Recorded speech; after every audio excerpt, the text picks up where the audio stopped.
தயிர் சாதம் கூட கேள்விப்பட்டிருக்கேன். ஆனா இந்த கதம்ப சாதம் கேள்விப்பட்டதில்லையே நானு. என்னவென்று எனக்கு தெரியவில்லையே நண்பா. கதம்ப சாதம். நான் என்ன நினைக்கிறேன், எல்லாம் சேர்ந்தது தான் கதம்பம்னு அர்த்தம். இந்த வளைகாப்பில் 5, 6 சாதம் வைப்பாங்களே, அந்த சாதமா? அதுக்கு பேர் தான் கதம்ப சாதமா? சொல்லுங்கள். எஸ்ஆர்னோ. வளைகாப்பில் ஒரு தட்டில்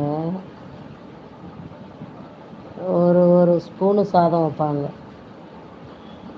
வச்சு ஒரு 5 சாதம் வச்சுட்டு 6 சாதம் வச்சு அந்த வளைகாப்பு பொண்ணுக்கு ஊட்டி விடுவாங்க.